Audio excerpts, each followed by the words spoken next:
भाजपा मिटा रही है किताबों से बाबा साहब का इतिहास। अब स्कूलों में पढ़ाया जाएगा मनुवाद। जी हाँ दोस्तों, आपने बिल्कुल सही सुना। मैं हूं पराग महेंद्र, आप देख रहे हैं नेशनल चौपाल। देश में बहुजन समाज के इतिहास को मिटाने की एक लंबी श्रृंखला जारी है और इस मंशा को अब कहीं न कहीं एनसीईआरटी ने अपने कांधों पर ले लिया है। बता दें कि एनसीईआरटी की किताबों से हड़प्पा सभ्यता, जाति के सवाल, इसके साथ साथ बाबा साहब के साथ जो जातिगत भेदभाव हुआ, और इसके साथ बात करेंगे सम्राट अशोक, और इतना ही नहीं तो सांची स्तूप और अजंता की गुफाएं। इस तमाम इतिहास को अब कहीं न कहीं मिटा दिया गया है। दूर दूर तक इन तमाम चीजों को अब देखा नहीं जा सकता, क्योंकि एनसीईआरटी ने जिस तरीके से अपने पूरे के पूरे पाठ्यक्रम में जो बदलाव किए हैं, उसके आधार पर यह कहने के देखा जा रहा है कि बहुजन समाज से संबंधित रखने वाले तमाम इतिहास को अब एनसीईआरटी ने पूरी तरीके से हटाने का काम किया है। ऐसे में बता दें कि एनसीईआरटी की कक्षा 6वीं के लिए जो सामाजिक विज्ञान की जो पुस्तक आती थी, जो सोशल साइंस की जो किताब है, इसमें कई बदलाव किए गए हैं। इस बदलाव के आधार पर बता दें कि कहने की ये सबसे बड़ा सवाल उठता है कि आखिर एनसीईआरटी की जो मंशा इस देश के अंदर में मनुवाद को अपडेट तौर पर पढ़ाने की कहने के ही साफ तौर पर दिखाई देती है। ऐसे में हड़प्पा सभ्यता की जो जगह है, इसके जगह पर सिंधु सरस्वती सभ्यता ये पढ़ाया जाने का अब कहीं कहीं सुझाव दिया गया है और वो किताबों में भी दिखाई दे रहा है। हड़प्पा सभ्यता की जगह अब सिंधु सभ्यता जो है वो सिंधु सरस्वती सभ्यता पढ़ाई जाएगी, और जाति के नाम पर सिर्फ और सिर्फ पूरी किताब में सिर्फ एक बार ही जिक्र किया गया है। और बात करेंगे जाति आधारित भेदभाव की, और इतना ही नहीं तो जाति समानता की, इसमें भी इसका भी किसी भी तरीके से इस एनसीईआरटी की 6ठी की किताब में किसी भी तरीके का कोई जिक्र दूर दूर तक देखने को नहीं मिल रहा। इतना ही नहीं तो बाबा साहब के साथ में जो जातिगत भेदभाव हुआ, जिस भेदभाव का सामना बाबा साहब को पूरे जीवन करना पड़ा, उसका भी कहने के जिक्र एनसीईआरटी की 6ठी की किताब में नहीं मिल रहा।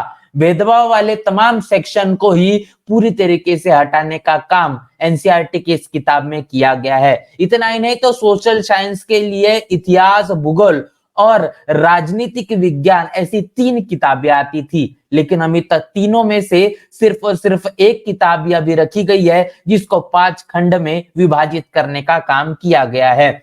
ऐसे में अब जो अलग अलग किताबें आती थी, ये तमाम अलग अलग किताबें नहीं होगी, इसकी सिर्फ और सिर्फ एक ही किताब होगी, जिसको तमाम 5 खंडों में बांटने का काम किया गया है। अब ये जो नई पुस्तक आई है, इस नई पुस्तक में सम्राट अशोक, चंद्रगुप्त मौर्य, राज्यों से संबंधित जो गौरवशाली इतिहास रहा है, उस गौरवशाली इतिहास को भी मिटा दिया गया है। पाठों को कहने की प्रदर्शित करने का काम नहीं किया गया है। इसके साथ साथ प्रकाशन नहीं देखने को मिल रहा है, और चाणक्य का जो अर्थशास्त्र है, इसके साथ साथ इन तमाम अहम चीजों को जो बहुजन समाज से कहने के ताल्लुकात रखती है, इसको भी किसी भी तरीके से इस पूरी की पूरी किताब में जगह नहीं दी गई है।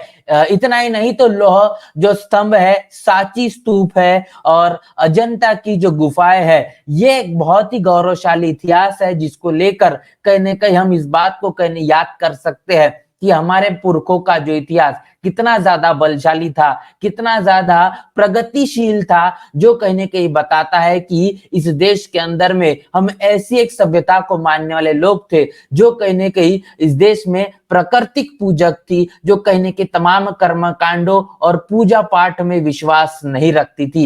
इस तमाम इतिहास को कहीं न कहीं पूरी तरीके से मिटाने का काम इस नए अभ्यासक्रम ने किया है, और जिसका कहने के पूरी तरीके से जिक्र मिटा दिया गया है। जहां पर मैंने आपको बताया है कि सांची स्तूप से लेकर तो अजंता की गुफाएं, लौह स्तंभ, ये तमाम जो चित्रों को हम इतिहास की किताबों में बचपन में जिस तरीके से देखते थे, आज वो आपको एनसीईआरटी की 6ठी की किताब में देखने को नहीं मिलेगी। तो ये भी नया पाठ्यक्रम आया है, और ये नई पुस्तक से अब ये साफ हो चुका है कि मनुवादी जातिवादी सोच अब एनसीईआरटी की मंशा से अपना जो एजेंडा है वो कहने की यहाँ पर साबित करना चाहते हैं और बहुजन समाज के तमाम बहुजन महापुरुषों के इतिहास को दरकिनार कर इसको तह तक से ही जड़ से उखाड़ फेंकने की अब पूरी तरीके से ये जो पुरजोर कोशिश की जा रही है, ये कहने की ये इसी तरीके की कोशिश हम कह सकते हैं जो कि बचपन से ही अगर विद्यार्थियों को इस बहुजन समाज के इतिहास को अगर वंचित रखा जाएगा, दूर रखा जाएगा,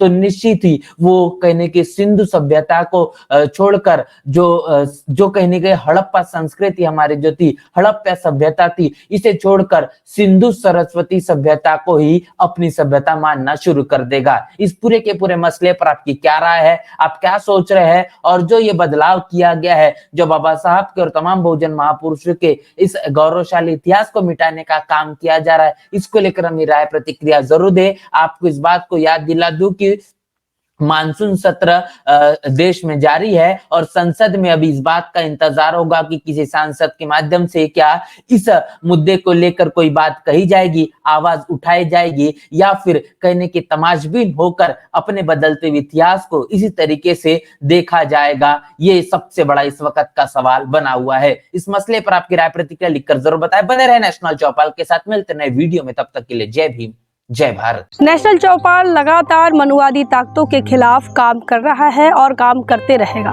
बहुजन समाज से जुड़े और उसके आंदोलन से जुड़े हर खबरों को आप तक पहुंचाते रहेगा, लेकिन हमारे साधन संसाधन की कमी के कारण हम इस लड़ाई में कमजोर हो रहे हैं। आप तमाम साथियों से हम अनुरोध करते हैं कि नेशनल चौपाल को बचाइए, हमें आर्थिक सहयोग करें और हमें मजबूती प्रदान करें। जय भीम, जय भारत।